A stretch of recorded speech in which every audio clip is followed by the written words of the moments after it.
श्रावण मास महात्म्य चौथा अध्याय। धारणा पारणा मासोपवास व्रत और रुद्र व्रति व्रत वर्णन में सुगंधा का आख्यान। ईश्वर बोले, हे सनत कुमार, अब मैं धारण पारण व्रत का वर्णन करूंगा। प्रतिपदा के दिन से आरंभ करके सर्वप्रथम पुण्य वाचन कराना चाहिए। इसके बाद मेरी प्रसन्नता के लिए धारण पारण व्रत का संकल्प करना चाहिए। एक दिन धारण व्रत करें और दूसरे दिन पारण व्रत करें। धारण में उपवास तथा पारण में भोजन होता है। श्रावण मास के समाप्त होने पर सबसे पहले पुण्य वाचन कराना चाहिए। इसके बाद से हे मानद, आचार्य तथा अन्य ब्राह्मणों का वर्णन करना चाहिए। तत्पश्चात पार्वती तथा शिव की स्वर्ण निर्मित प्रतिमा को जल से भरे हुए कुंभ पर स्थापित कर रात में भक्ति पूर्वक पूजन करना चाहिए तथा पुराण श्रवण आदि के साथ रात भर जागरण करना चाहिए। प्रातःकाल अग्नि स्थापन करके विधि पूर्वक होम करना चाहिए।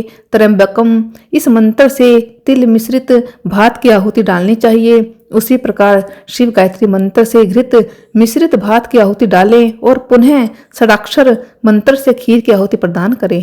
तदनंतर पूर्णाहुति देकर होम शेष का समापन करना चाहिए। इसके बाद में ब्राह्मणों को भोजन कराना चाहिए तथा साथ ही आचार्य की पूजा करनी चाहिए। हे महाभाग, इस प्रकार से उद्यापन संपन्न करके मनुष्य ब्रह्म हत्या आदि पातकों से मुक्त हो जाता है, इसमें कोई संदेह नहीं है।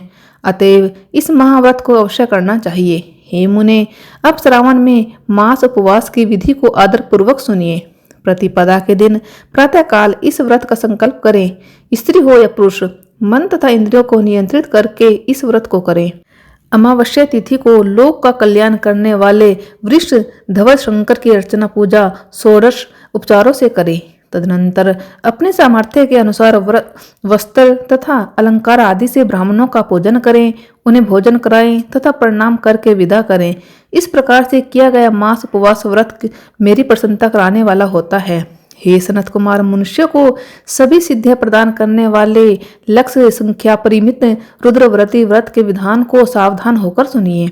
अत्यंत आदरपूर्वक कपास के 11 तंतुओं से बत्तियां बनाने चाहिए। वे रुद्रव्रती नाम वाली बत्तियां मुझे प्रसन्न करने वाली हैं। मैं श्रावण मास में भक्ति पूर्वक डिवोन के देव गौरीपति महादेव का इन 1 लाख संख्या वाली बत्तियों से निराजन करूंगा। इस प्रकार श्रावण मास के प्रथम दिन विधि पूर्वक संकल्प करके महीने भर प्रतिदिन शिवजी का पूजन कर 1000 बत्तियों से निराजन करें और अंतिम दिन 71,000 बत्तियों से निराजन करें, अथवा प्रतिदिन 3000 बत्तियां आदर पूर्वक अर्पण करें और अंतिम दिन 13,000 बत्तियां समर्पित करें, और अथवा एक ही दिन सभी 1 लाख बत्तियों को मेरे समक्ष जलाएं। प्रचुर मात्रा में घृत में भिगोई जो संदिग्ध बत्तियां होती हैं, वे मुझे प्रिय हैं। तत्पश्चात मुझे विश्वेश्वर का पूजन करके कथा स्मरण करें। सनत कुमार बोले, हे देव, हे जगन्नाथ, हे जगदानंद कारक, कृपा करके आप मुझे इस व्रत का प्रबंध बताएं। हे प्रभु, इस व्रत को सर्वप्रथम किसने किया तथा इसके उद्यापन में क्या विधि होती है? ईश्वर बोले, हे ब्रह्मपुत्र, व्रतों में उत्तम इस रुद्र व्रती व्रत के विषय में सावधान होकर सुनिए। यह व्रत महापुण्यप्रद, सभी उपद्रवों का नाश करने वाला, प्रीति तथा सौभाग्य देने वाला, पुत्र पौत्र समृद्धि प्रदान करने वाला, व्रत करने वाले के प्रति शंकर जी की प्रीति उत्पन्न करने वाला तथा परम पद शिवलोक को देने वाला है। तीनों लोकों में इस रुद्रव्रती के समान कोई उत्तम व्रत नहीं है। इस संबंध में लोग यह प्राचीन दृष्टांत देते हैं। क्षिप्रा नदी के रम्य तट पर उज्जैनी नामक सुंदर नगरी थी। उस नगरी में सुगंधा नामक एक परम सुंदरी वीरांगना थी। उसने अपने साथ संसर्ग के लिए अत्यंत दुस्सह शुल्क निश्चित किया था। 100 स्वर्ण मुद्रा देकर संसर्ग करने की शर्त रखी थी। उस सुगंधा ने युवकों तथा ब्राह्मणों को भ्रष्ट कर दिया था। उसने राजाओं तथा राजकुमारों को नग्न करके उनके आभूषण आदि लेकर उनका बहुत तिरस्कार किया था। इस प्रकार उस सुगंधा ने बहुत लोगों को लूटा था। उसके शरीर की सुगंध से कोस भर का स्थान सुगंधित रहता था। वह पृथ्वी तल पर रूप, लावण्य और कांति की मानव निवास स्थली थी। वह 6 रागों और 36 रागनियों के गायन में तथा उनके अन्य बहुत से भेदों की भी ज्ञान क्रिया में अत्यंत कुशल थी। वह नृत्य में रंभा आदि देवांगनाओं को भी तिरस्कृत कर देती थी। और अपने एक एक पग पर अपनी गति से हाथियों तथा हंसों का उपहास करती थी। किसी दिन वह सुगंधा कटाक्षों तथा बहु चालान के द्वारा काम बानों को छोड़ती हुई क्रीड़ा करने के विचार से क्षिप्रा नदी के तट पर गई। उसने ऋषियों के द्वारा सेवित मनोरम नदी को देखा। वहां कई विप्र ध्यान में लगे हुए थे तथा कई जप में लीन थे, कई शिवार्चन में रत थे तथा कई विष्णु के पूजन में तल्लीन थे। हे महामुने, उसने उन ऋषियों के बीच विराजमान मुनि वशिष्ठ को देखा। उनके दर्शन के प्रभाव से उसकी बुद्धि धर्म में प्रवृत्त हो गई। जीवन तथा विशेष रूप से विषयों से उसकी विरक्ति हो गई। वह अपना सिर झुकाकर बार बार मुनि को प्रणाम करके अपने पांव की निर्वृत्ति के लिए मुनि श्रेष्ठ वशिष्ठ जी से कहने लगी।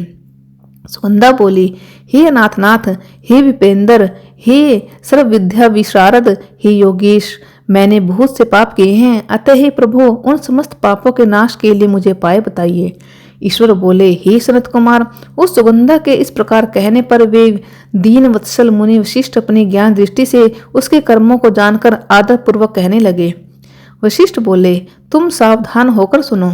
जिस पुण्य से तुम्हारे पाप का पूर्ण रूप से नाश हो जाएगा, वह सब मैं तुमसे अब कह रहा हूँ। हे भ्रदे, ये तीनों लोकों में विख्यात वाराणसी में जाओ। वहां जाकर तीनों लोगों में दुर्लभ महान पुण्य देने वाले तथा शिव के लिए अत्यंत प्रीतिकर रुद्रव्रती नामक व्रत को उस क्षेत्र में करो। हे भद्रे, इस व्रत को करके तुम परम गति प्राप्त करोगे। ईश्वर बोले, तब उसने अपना धन लेकर सेवक तथा मित्र सहित काशी में जाकर वशिष्ठ के द्वारा बताए गए विधान के अनुसार व्रत किया। इस प्रकार उस व्रत के प्रभाव से वह सशरीर उस शिवलिंग में विलीन हो गई। हे सनत कुमार, इस प्रकार जो स्त्री इस परम दुर्लभ व्रत को करती है, वह जिस जिस अभिष्ट पदार्थ की इच्छा करती है, उसे निसंदेह प्राप्त करती है। हे सुव्रत, अब आप माणिक्य वर्तियों का महात्म्य सुनिए। हे विपेंद्र, उन माणिक्य वर्तियों के व्रत से स्त्री मेरे अर्ध आसन की अधिकारिणी हो जाती है और महाप्रलय पर्यंत वह मेरे लिए प्रिय रहती है। अब मैं इस व्रत की संपूर्णता के लिए उदापन का विधान बताऊंगा। चांदी की बनी हुई नंदीश्वर की मूर्ति पर आसीन स्वर्ण में भगवान शिव की पार्वती सहित प्रतिमा को कलश पर स्थापित करना चाहिए और विधि के साथ पूजन करके रात्रि में जागरण करना चाहिए। इसके बाद प्रातःकाल नदी में निर्मल जल में विधि पूर्वक स्नान करके 11 ब्राह्मणों सहित आचार्य का वर्ण करना चाहिए। तत्पश्चात रुद्र सूक्त से अथवा गायत्री से अथवा मूल मंत्र से घृत, खीर तथा बिल्व पत्रों का होम करना चाहिए। इसके बाद पूर्णाहुति होम करके आचार्य आदि की विधिवत पूजा करनी चाहिए तथा सपत्नीक 11 उत्तम विप्रों को भोजन कराना चाहिए। हे सनत कुमार, जो स्त्री इस प्रकार से व्रत करती है, वह समस्त पापों से मुक्त हो जाती है। तत्पश्चात विधान पूर्वक कथा सुनकर स्थापित की गई समस्त सामग्री ब्राह्मण को दे देनी चाहिए। इससे निश्चित रूप से 1000 अश्वमेघ यज्ञों का फल प्राप्त होता है। हर हर महादेव।